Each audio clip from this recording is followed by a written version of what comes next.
E aí, pessoal, beleza? Uma boa qualquer hora para vocês. Não sei se muitos aqui vão assistir o vídeo pela manhã, pela tarde, talvez alguns até pela noite. O propósito de eu estar chegando até vocês é, antes de mais nada, uma saudade. Saudade a gente poder estar juntos, compartilhar momentos de aprendizagem. Tudo isso é muito importante. Tudo isso para mim é muito valioso. Como eu acredito que seja valioso para vocês também. No entanto, além dessa saudade que eu sinto em nossas aulas, de estarmos juntos no colégio, compartilhando, conhecendo-nos, aprendendo cada vez mais a cada dia, existe sim uma avaliação que está chegando. Então, eu gostaria de dizer o seguinte: esse portal que eu estou apresentando a vocês, essa maneira de me comunicar a vocês, tem como propósito fazer com que vocês se acalmem, tranquilizem. Saibam que o conhecimento é uma coisa que se produz a cada dia. Então, o que nós faremos? Nós, hoje, faremos uma abordagem de 2 pontos essenciais, que são, na verdade, os 2 conteúdos da avaliação de vocês. Que nós falaremos sobre a pré-história, falaremos sobre as primeiras civilizações, enfim, nós procuraremos explicar esses conteúdos de uma maneira que vocês consigam lembrar um pouquinho das nossas aulas, lembrar um pouquinho dos momentos que a gente foi possível compartilhar conhecimentos e, acima de tudo, compartilhar amizades que nós construímos. Não só comigo, mas também com seus colegas. Para que vocês consigam ter uma melhor satisfação, um melhor entendimento sobre aquilo que nós iremos fazer, eu gostaria que vocês assistissem esse vídeo mais de uma vez. Assistissem, procurassem levantar dúvidas, questionamentos e deixassem no fórum de discussões de cada sala de aula, de cada grupo. Assim eu poderei estar mais próximo das possíveis dúvidas de vocês. Tudo bem? Então vamos iniciar. Pessoal, pré-história foi o primeiro conteúdo que eu trabalhei com vocês. Antes da gente começar a discutir esse conteúdo, eu vou começar primeiro falando a palavra. O que seria pré-história? Pré-história seria o seguinte: antes da história. Ou seja, foi um período que para muitos estudiosos não representou a história de fato, ou seja, a história que nós vivemos hoje. Por que será que muitos pensadores têm essa opinião? É bom dizer o seguinte: essa opinião hoje já é superada. Hoje, o princípio que se tem de história é o seguinte: na medida que a humanidade começou a desenvolver suas transformações no mundo, é entendido como história. Ok? Mas o nome pré-história permanece. E o que seria pré-história? Pré-história é o período da nossa história antes da invenção da escrita. Ou seja, o que marca o início da história é exatamente a invenção da escrita. Agora, o que de mais relevante aconteceu na pré-história?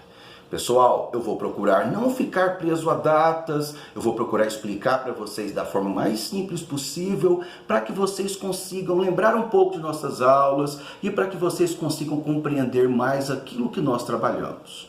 Primeiramente, pessoal, classicamente, a pré-história é dividida entre 2 períodos, o período paleolítico e o período neolítico. Tudo bem? O período paleolítico é o período da pedra lascada e o período neolítico é o período da pedra polida. Ou seja, o período paleolítico, pessoal, é o primeiro período da história da humanidade. É o primeiro período onde nós entendemos que a humanidade pisou neste mundo, ou seja, que as pessoas a partir deste período, elas passaram a transformar o ambiente ao seu redor. E neste período tem um detalhe interessante que eu quero discutir e trabalhar com vocês. O ser humano, as pessoas que aqui caminhavam, elas eram nômades. Mas o que é isso? O que quer dizer ser um nômade? Primeiramente, pessoal, nós temos que entender o seguinte: não havia o desenvolvimento da agricultura, da pecuária, as pessoas não conseguiam produzir os seus alimentos. Então, na medida que os alimentos fossem acabando, na medida que as caças fossem diminuindo, a pescaria fosse diminuindo, essas pessoas saíam daquele lugar e buscavam alimentos em outros lugares. Então, nômade era exatamente aquelas pessoas que não tinham moradia fixa. Tudo bem? Essas pessoas se alimentavam do quê? de frutos, de raízes, de peixes, e todas as vezes que isso ia acabando, ia diminuindo, essas pessoas iam buscar o seu alimento em outros lugares. Tudo bem? Agora, alguém pode estar perguntando, professor, mas por que será que as pessoas deixaram de ser nômades? Não é difícil nós entendermos, pessoal. Basta nós termos o seguinte ponto de vista. Se antes eles eram nômades, porque eles não conseguiam produzir os seus próprios alimentos, e eles tinham que sair de um lugar para o outro em busca de alimentos, pois bem, pessoal, foi exatamente quando o ser humano desenvolveu a agricultura, a pecuária, que ele começou a deixar de ser nômade e passou a ser sedentário. Tudo bem? Hoje vocês devem pensar que sedentário é aquela pessoa que não faz atividade física. Hoje pode ser, mas historicamente, sedentário é aquela pessoa que passou a ter moradia fixa. Tudo bem? Eu espero que sim, eu estou aberto a questionamentos. Deixa qualquer coisa no fórum, será muito bom poder conversar com vocês. Pois bem, pessoal, será muito breve essa minha apresentação. Então nós já conversamos um pouquinho sobre a pré-história, conversamos um pouquinho sobre o que seriam povos nômades. Tem outros detalhes que eu gostaria de ver com vocês também. Quando nós falamos sobre a questão da pré-história, nós temos que entender uns detalhes interessantes. Se a pré-história ela foi o período que iniciou o processo de desenvolvimento da humanidade, o que levou essa humanidade a conseguir passar desse processo? Aí, pessoal, nós estamos falando de qual período? Do período de transição, do período paleolítico para o neolítico. E uma grande conquista desse período de transição foi quando a humanidade começou a ter o domínio sobre o fogo. Como assim, professor, dominar o fogo? Sim, pessoal, eles já conheciam o fogo. Eles só não conseguiam dominar esse fogo. Traduzindo para vocês, eles não conseguiam produzir o fogo. Mas será que mudou na vida dessas pessoas quando elas passaram a ter condições de produzirem o fogo? Olha, pessoal, muita coisa mudou. A partir deste momento foi possível, por exemplo, essas pessoas cozinharem seus alimentos, foi possível essas pessoas utilizarem o fogo para a caça de animais maiores. Foi através desse domínio do fogo que as pessoas, inclusive, começaram a se protegerem mais do frio. Porque o fogo é muito importante em nossa vida. Fogo é luz, fogo é esperança. E foi também por causa do fogo que as pessoas começaram a conviver mais juntas. Começaram a desenvolver comunidades. Tudo isso foi muito importante. Então, pessoal, o domínio do fogo foi essencial, marcou essa passagem do período paleolítico para o período neolítico.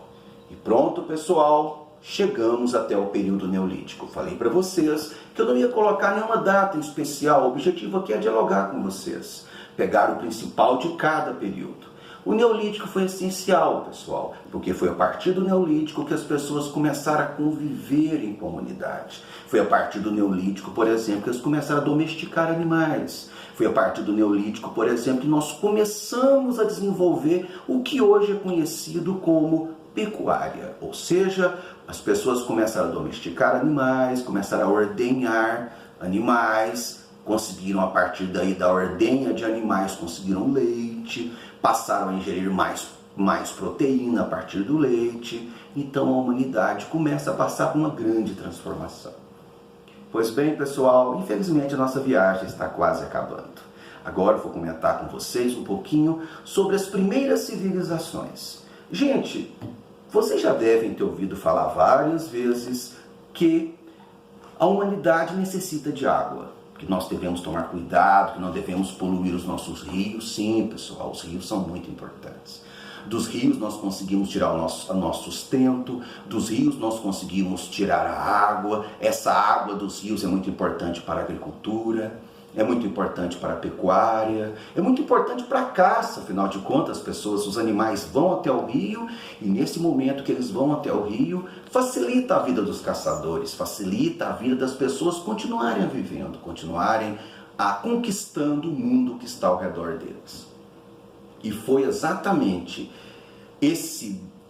essa facilidade que as pessoas tiveram, essa possibilidade que os rios permitiu ao ser humano, que nós tivemos desenvolvimento de várias civilizações. Nós tivemos, por exemplo, o desenvolvimento da civilização da Mesopotâmia. Professor, que nome estranho, Mesopotâmia, sim pessoal, Mesopotâmia. Mesopotâmia quer dizer exatamente terra entre rios. Como assim, professor? Era exatamente uma região que ficava e fica entre dois rios, os rios Tigre e o rio Eufrates. E exatamente essa região que é conhecida como Mesopotâmia. Pois bem, pessoal, a população da Mesopotâmia, ela nos deixou muita coisa. Ela deixou muitas contribuições para a humanidade. Aquilo que nós chamamos de legado. O que é legado? É aquilo que cada povo deixa para nós. Ou seja, os mesopotâmicos deixaram grandes contribuições na área da matemática, fizeram grandes construções para a época. Os mesopotâmicos deixaram contribuições na área da engenharia, da arquitetura, da arte.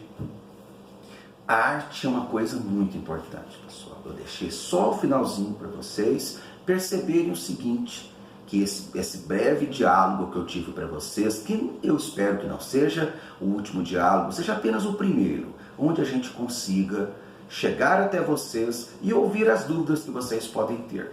Foi um prazer, o professor Sebastião está aqui na casa dele, mas eu gostaria de estar mais próximo de vocês. Até mais, pessoal!